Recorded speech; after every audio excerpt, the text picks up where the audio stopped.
ప్రభు ఘనమైన నామమునకు మహిమ కలుగునుగాక.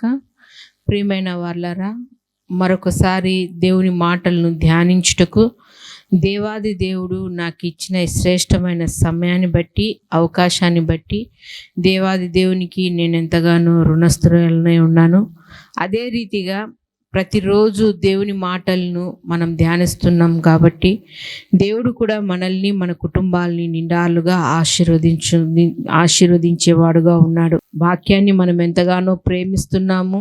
వాక్యం ద్వారా మనలో ఉన్న ప్రతి బలహీనతలను తీసివేసుకొని వాక్యం చేత మనల్ని మనం సరిచేసుకుంటూ మన కుటుంబాలను కట్టుకుంటున్నాం కాబట్టి ఇంకా నిండాలుగా మనల్ని, మన కుటుంబాలని దేవుడు దీవించునుగాక.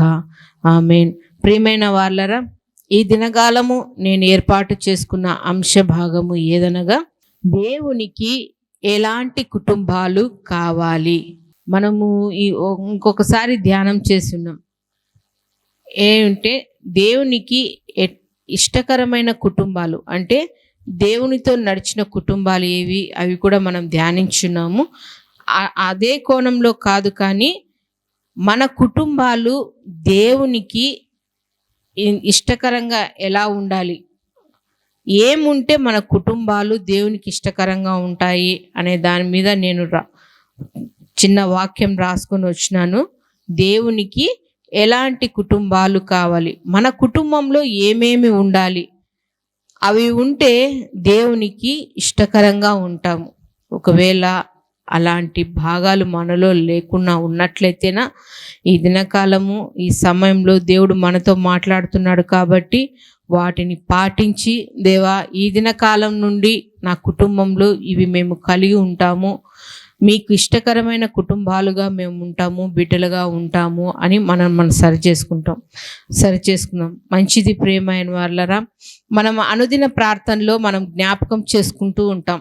దేవా, నన్ను, నా కుటుంబాన్ని ఇంతగా హెచ్చిస్తున్నావు, మేము ఏపాటి వారము తండ్రి, ఇంతగా మమ్మల్ని దీవిస్తున్నావు, నీకు స్తోత్రములు తండ్రి అని ప్రార్థన చేస్తుంటాం. అంతే మాత్రమే కాకుండా నేను మాత్రమే ప్రార్థనలో గడుపుతున్నాను, నా ప్రార్థన జీవితం సరిచేసుకుంటూ ఉన్నాను, ఇంకా నీలో మేము బలపడుతున్నాము అని మనం వ్యక్తిగతంగా ప్రార్థిస్తున్నప్పుడు మన కుటుంబాన్ని కూడా మనం జ్ఞాపకం చేసుకుంటాం. ఎట్లా? నేనెంతగా బలపడుతున్నానో నీ సన్నిధానంలో, నా కుటుంబం కూడా, నా కుటుంబంలో ఉన్న బిడ్డలైతేనేమి, భర్త ఏమి, ఇంకా కుటుంబ పెద్దలు ఎవరైనా కానీ వారందరూ, నా కుటుంబం అంతా నీ సన్నిధానంలో బలపడాలి అని మన ప్రార్థనలో మనం జ్ఞాపకం చేసుకుంటుంటాం. అలా జ్ఞాపకం చేసుకుంటూ ఉన్నప్పుడు దేవుడు మనతో మాట్లాడుతున్నాడు. ఈ మాటల ద్వారా మన కుటుంబం అంతా దేవుని సన్నిధానంలో బలపడవలసిన వారమై ఉన్నాం. ప్రియమైన వాళ్ళరా, మన లేఖనాలను ధ్యానం చేస్తున్నాము. మీ పరిశుద్ధ గ్రంథాలు తెరిచినట్లయితేనా దేవునికి ఎలాంటి కుటుంబాలు కావాలి అంటే, మొదటిగా మన కుటుంబంలో ఉండవలసినది ఏమి అంటే దేవుని మాట ఆలకించేటట్లు ఉండాలి. మన కుటుంబంలో ఏమి కలిగి ఉండాలి అంటే మొదటిగా దేవుని మాట ఆలకించేటట్లు ఉండాలి. ఏ మాటలు ఆలకించాలి, ఆలకించటం ద్వారా ఏమి జరుగుతాయి అంటే, పరిశుద్ధ గ్రంథం నుండి పాత నిబంధన గ్రంథము, సమూయేలు మొదటి గ్రంథము 1వ అధ్యాయము 28వ వచనంలో దేవుని మాట తెలియజేస్తుంది. కాబట్టి నేను ఆ బిడ్డను యెహోవాకు ప్రతిష్ఠించుచున్నాను, తాను బ్రతుకు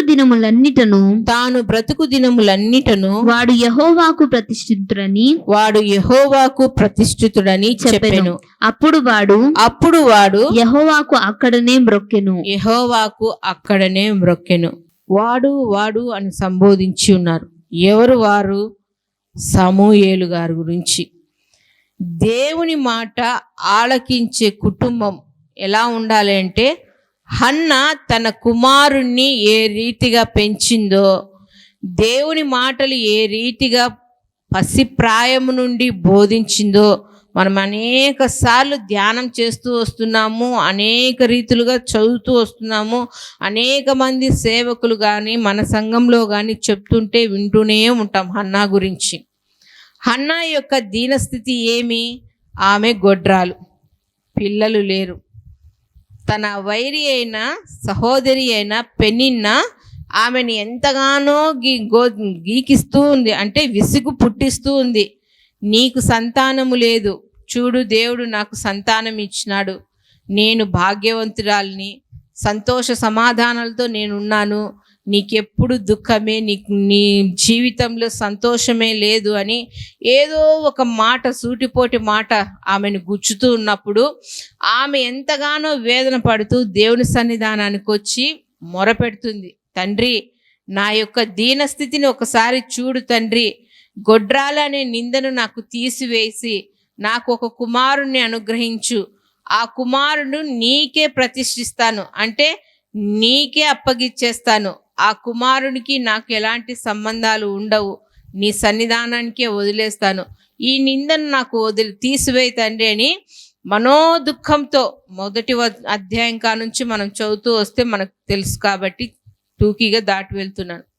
అలా దేవుని సన్నిధానంలో మొరపెడుతుంది. దైవజనులు చూస్తున్నారు, ఆమె మత్తురాలే ఉంది, తాగి వచ్చి దేవుని సన్నిధానంలో వదులుతుంది అని అన్నప్పుడు ఆమె దైవజనునితో అంటుంది, అయ్యా నన్ను తప్పుగా అర్థం చేసుకోవద్దండి, నేను తాగి రాలేదు, మత్తుగా లేను, నా వేదన అంతా దేవుని సన్నిధానంలో కుమ్మరించుకుంటున్నాను, మాట బయటికి రాలేదు, నా మనసులోనే నేను దేవునికి మొరపెడుతున్నాను, నా పెదవులు మాత్రమే కదులుతున్నాయి, నా దుఃఖాన్నంతా దేవుని సన్నిధానంలో కుమ్మరిస్తున్నాను అని అన్నప్పుడు దైవజనులు అంటున్నారు, వచ్చే ఏటికి ఎంత నీ కౌగిల్లో కుమారుడు ఉంటాడని వాగ్దానం ఇచ్చినాడు. ఎన్నో సంవత్సరాల నుంచి ఏడుస్తూ కన్నీటితో బాధపడుతున్న ఆమె ఆ వాక్యాన్ని చేతపట్టుకుని, ఆ వాగ్దానాన్ని చేతపట్టుకుని ఆ రోజు నుంచి ఆమె ఏడవడం మానేసిందని మనం లేఖనాలు ధ్యానం చదివినప్పుడు మనకు తెలుసు. ఇక్కడ ఏముంది అంటేనా, దేవుడి మాట ఆలకించే కుటుంబము అంటే ఆమె కుమారుడు, దేవుడు ఆమెకు కుమారుని అనుగ్రహించినప్పుడు ఆమె ఏ రీతిగా కుమారుని పెంచి ఉంటుందండి. ఒకసారి ఆలోచిద్దాం. ఈ లోకపరమైన ఆలోచనలు ఆమె ఆ కుమారునికి బోధించలేదండి. అయ్యా, నేను గర్భం కోసము, ఒక బిడ్డ కోసము దేవుని సన్నిధానంలో ఎంతగానో మొరపెట్టుకున్నాను, దేవుడు నిన్ను నాకు బహుమానంగా ఇచ్చినాడు, నీవు నా సొత్తువు కాదు, దేవుని సొత్తువు, అంటే నువ్వు దేవుని సేవ చేయాలి, చిన్న వయసు నుంచి దేవుని మందిరంలోనే ఉండాలి, దేవుని యొక్క క్రమాన్ని నువ్వు పాటించాలి, అక్కడ ఉన్న సేవకులు ఏ పని చెప్తే నువ్వు ఆ పని చేస్తూ ఉండాలి, నువ్వు ఇంటి మీద ధ్యాస పెట్టుకోవద్దు, నా గురించి ఆలోచించు. అంటే వాడు చిన్న ప్రాయం, పాలు తాగుతున్నప్పటి నుంచే ఆ బిడ్డకు ఆ తల్లి దేవుని యొక్క బోధను, ఆలయంలో ఏ రీతిగా ఉండాలి, ఏ రీతిగా కూర్చోవాలి, దైవ సేవకులు ఏ మాట చెప్తే ఆ మాటకు లోబడాలి, ఇవన్నీ ఆమె పసిప్రాయంలోనే కుమారునికి బోధిస్తూ వచ్చింది.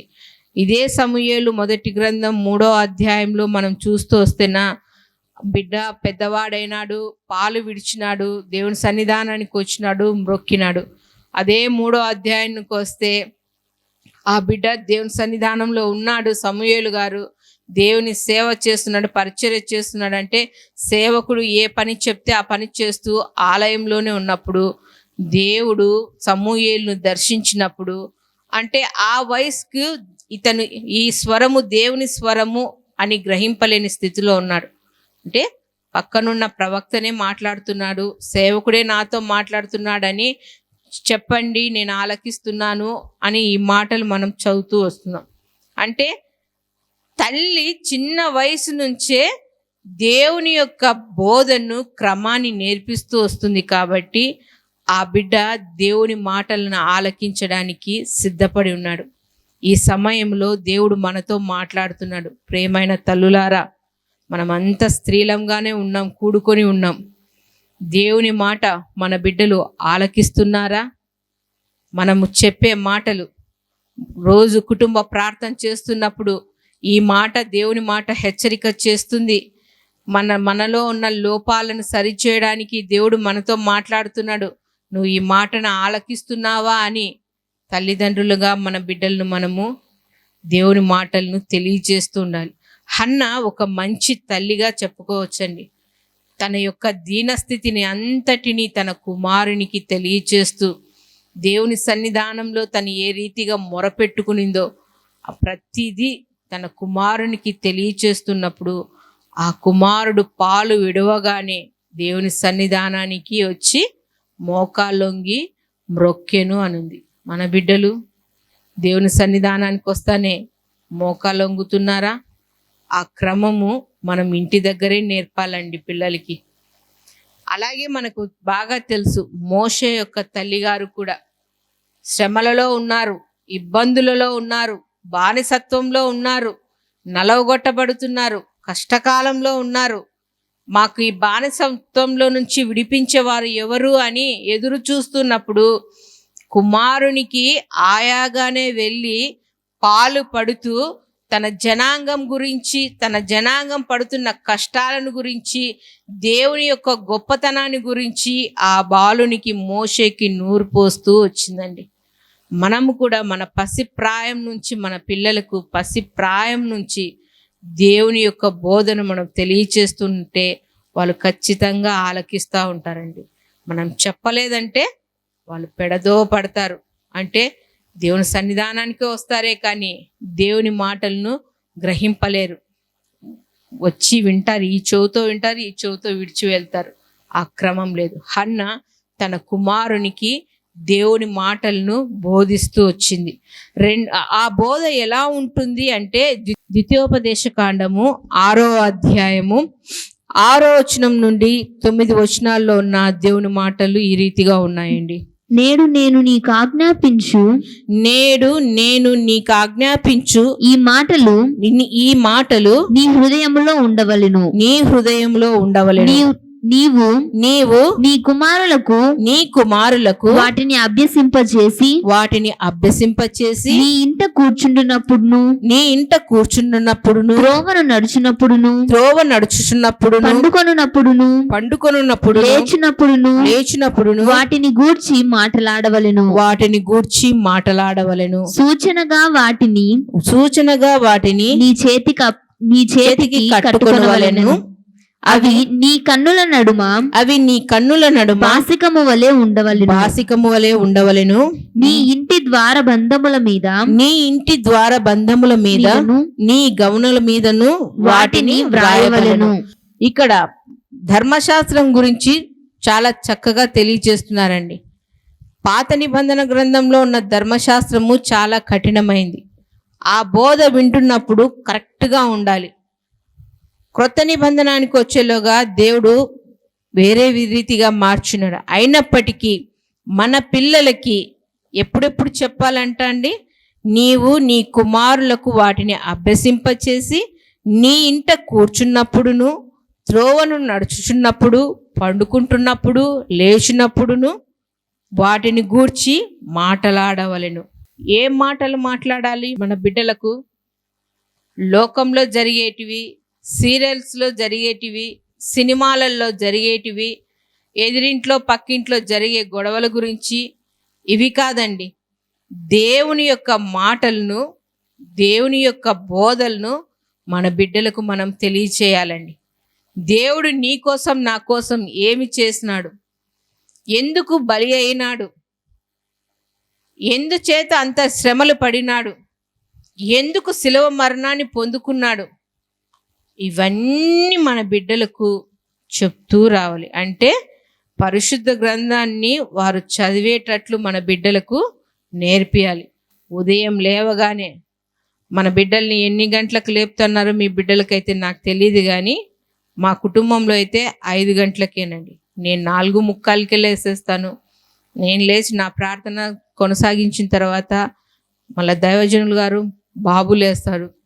లేచిన వెంటనే దేవుని గ్రంథాన్ని ధ్యానించి ప్రార్థన చేయడం, తర్వాత తను చదువుకోవడం, పడుకునేటప్పుడు కుటుంబ ప్రార్థన అయిన తర్వాత తిరిగి వ్యక్తిగత ప్రార్థన చేసుకొని మళ్ళీ పడకలోనికి వెళ్ళడం.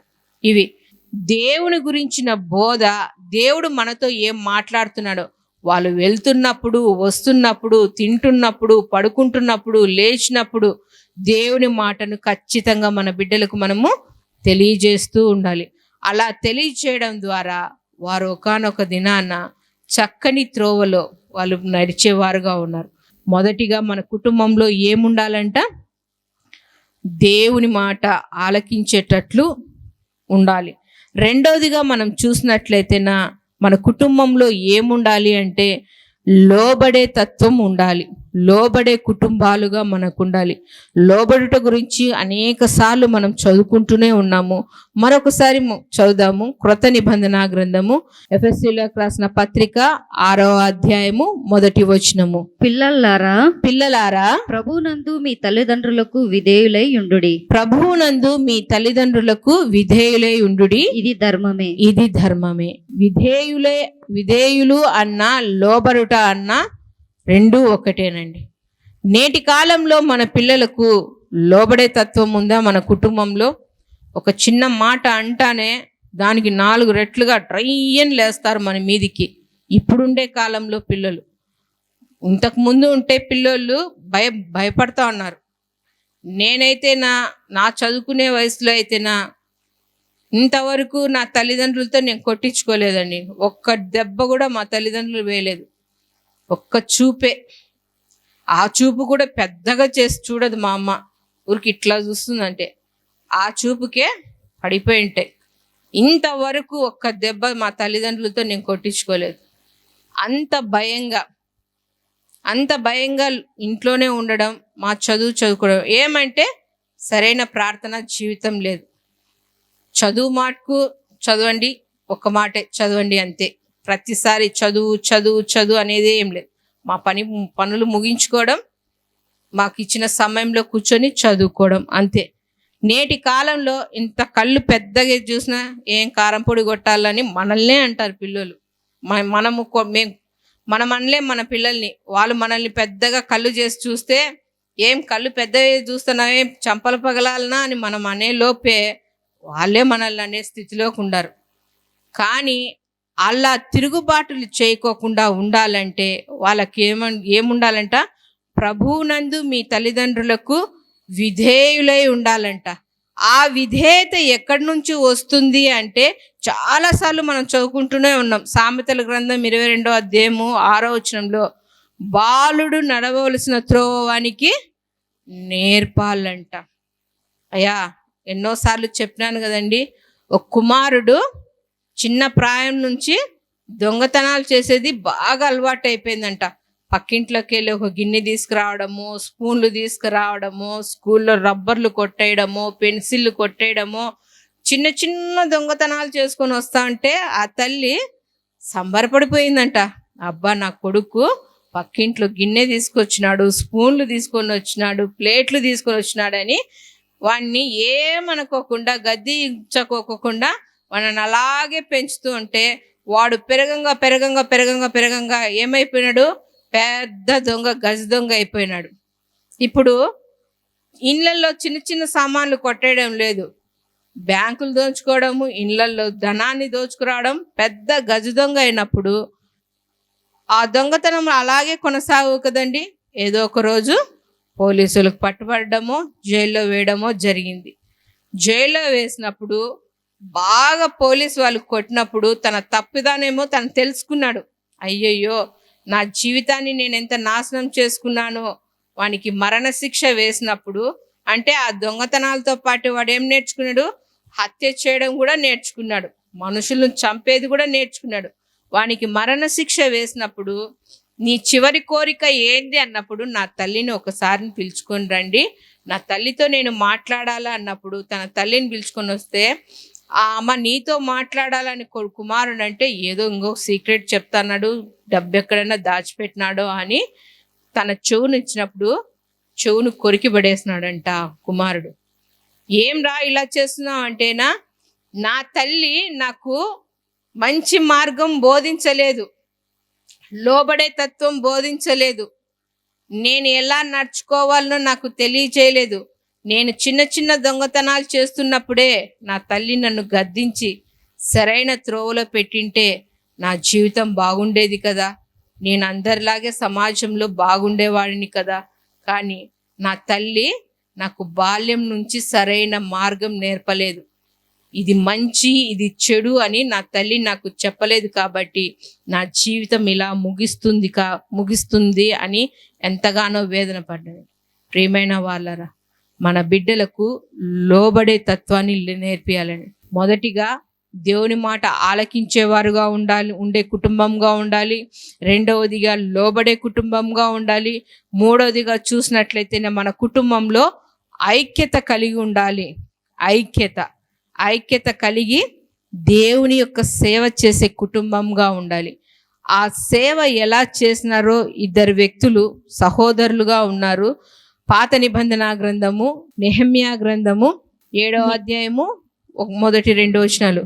నేను ప్రాకారమును కట్టి తలుపులు నిలిపి ద్వారపాలకులను గాయకులను లేవీయులను నియమించిన పిమ్మట నా సహోదరుడైన హనానీకి కోటకు అధిపతి అయిన హనన్యాకును యెరూషలేము పైన అధికారము ఇచ్చి తిని.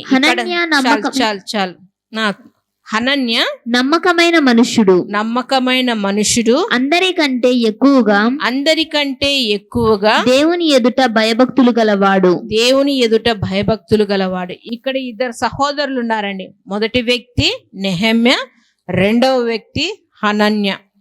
ఇద్దరు దేవుని యొక్క ప్రాకారాలు, గుడి యొక్క ప్రాకారాలు పడిపోయినప్పుడు నెహెమ్యా గారు అక్కడ బానిసగా ఉన్నప్పుడు రాజు దగ్గర ద్రాక్షారసం అందిస్తున్నప్పుడు దేవుని యొక్క ప్రాకారాలు పడిపోయినాయన్నప్పుడు అక్కడ కూర్చుండి ఏడ్చి ఎంతగానో మనోదుఖం కలిగినప్పుడు రాజు అంటున్నాడు, నీకు వ్యాధి లేదు కదా అన్నప్పుడు, లేదయ్యా, నా దేవాలయం యొక్క ప్రాకారాలు పడిపోయినాయి, నేను ఎలా ఉంటాను సంతోషంగా అన్నప్పుడు రాజు మనసు మార్చుకొని, ఇదిగో నువ్వు ఎన్ని రోజులైతే వెళ్తావో వెళ్ళి ప్రాకారాలన్నీ చక్కగా చేసుకొని రా, నీ దేవుని మందిరాన్ని చక్కగా కట్టుకొని రా అన్నప్పుడు కావలసిన వాటన్నిటినీ తీసుకొని వెళ్ళి దేవుని యొక్క ఆలయం యొక్క ప్రాకారాలు కడుతున్నప్పుడు ఎన్నో ఆటంకాలు, అడ్డులు నెహెమ్యా గారికి ఎదురైనాయండి.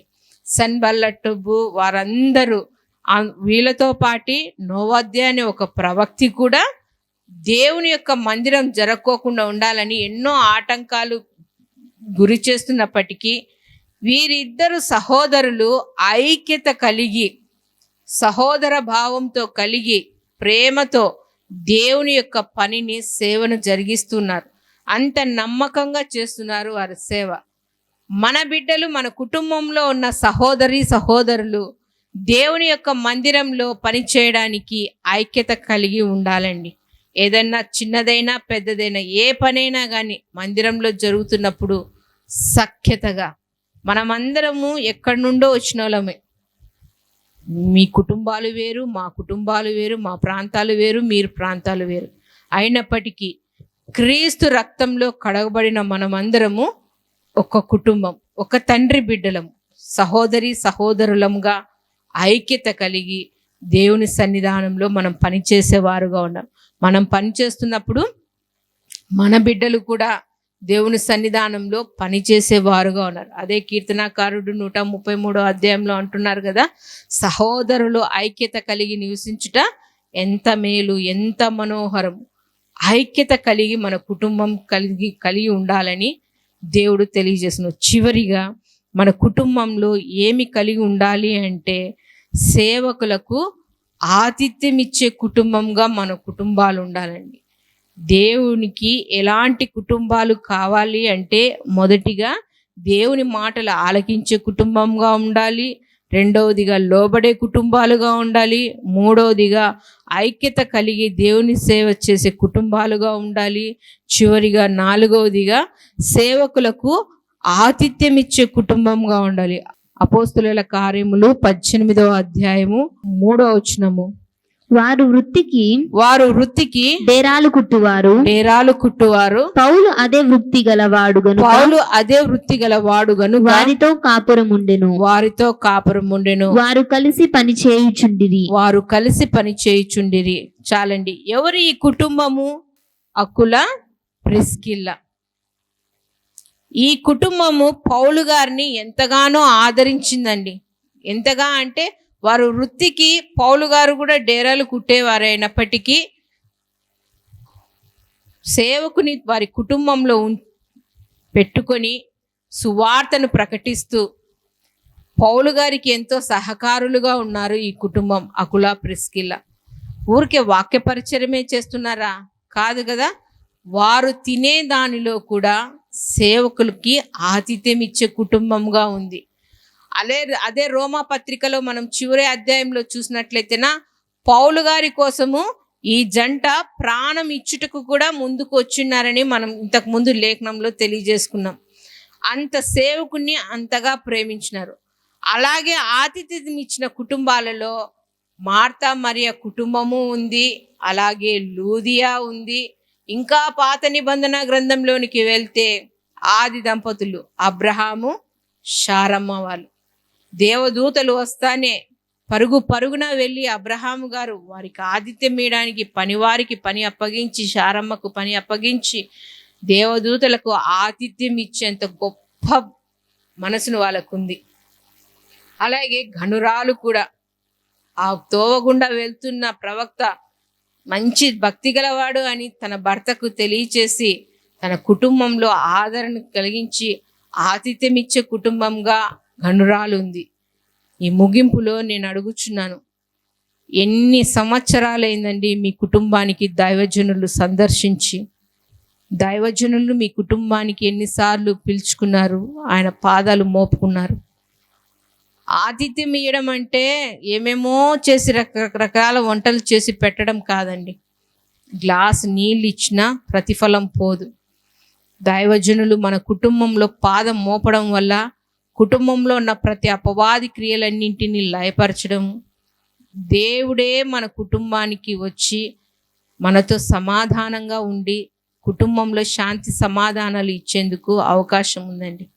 వీరందరూ ఆశీర్వదించబడడానికి గల కారణం ఏంటంటేనా దైవజనులను ప్రేమించడం, వారికి కలిగి ఉన్న వాటితో ఆతిథ్యం ఇవ్వడం. ఇంతవరకు అలాంటి స్థితిలో మనం లేమేమో. నేటి కాలంలో దేవుడు మనతో మాట్లాడుతున్నాము. ఈ లక్షణాలు కలిగి ఉంటే దేవునికి ఇష్టకరమైన కుటుంబాలుగా మనం ఉంటాం. మన పిల్లలైనా మనమైనా దేవుని మాటలకు లోబడి ఉండాలి, దేవుని మాటలను ఆలకించాలి. అంత మాత్రమే కాకుండా మన కుటుంబం అంతా ఐక్యత కలిగి దేవుని పరిచర్య చేసే కుటుంబాలుగా ఉండాలి. అలాగే చూస్తే ఆతిథ్యం ఇచ్చే కుటుంబంగా మనం కుటుంబాలు ఉంటే ఇంకా నిండార్లుగా దేవుడు మనల్ని మన కుటుంబాలని ఆశీర్వదించేవాడుగా ఉన్నాడు. మోకరించినట్లయితేనా ప్రార్థన చేసుకున్నాం. మహాఘనుడువైన మా ప్రియా పరలోకపు తండ్రి, మీ ప్రశస్తమైన నామమునకు స్తోత్రములు తండ్రి. ఇంతవరకు మీ కృపలో, మీ దయలో, మీ అమూల్యమైన మాటలను ధ్యానించుటకు తండ్రి మీరు కృప చూపించిన విధానానికే స్తోత్రములు చెల్లించుకుంటున్నాం నాయనా. రక్షణ అనే వస్త్రాన్ని తండ్రి ప్రతి బిడ్డలకు మీరు అనుగ్రహించండి నాయనా. తండ్రి సమయం కొంచెంగా ఉందని గ్రహించి అపవాది తండ్రి అనేక హృదయాలను కలవరపరుస్తూ మీ పాద సన్నిధికి నడిపించలేని స్థితిలో ఉండగా తండ్రి ప్రతి కుటుంబము తండ్రి ప్రతి అపవాది క్రియలన్నింటినీ లయపరుచుకుని తండ్రి మీ పాద సన్నిధికి వచ్చి మిమ్మల్ని ఘనపరిచే బిడ్డలుగా, ఆరాధించే బిడ్డలుగా ఉండుటకు తండ్రి సహాయం చేయమని ప్రార్థిస్తున్నాం నాయన. ప్రతి ఒక్కరిని తండ్రి మీ కృపా హస్తాలకు అప్పగించుకుంటూ మమ్మల్ని మేము తగ్గించుకుంటూ మీ గొప్ప నామం హెచ్చిస్తూ మాకు రక్షకుడు, ప్రాణ విమోచకుడు అయిన నజరేయుడైన యేసుక్రీస్తు నామంలో ప్రార్థించి వేడుకొనుచున్నాము తండ్రి, ఆమేన్. మా చిరునామా దైవజనులు బ్రదర్ ఓ రూబేన్ గారు, క్రీస్తు ప్రార్థనా మందిరం, డోర్ నెంబర్ 1-10-386, నగరిగుట్ట, పులివెందుల, కడప జిల్లా. మీ ప్రార్థన అవసరాల కొరకై సెల్ నంబర్ 9989067409.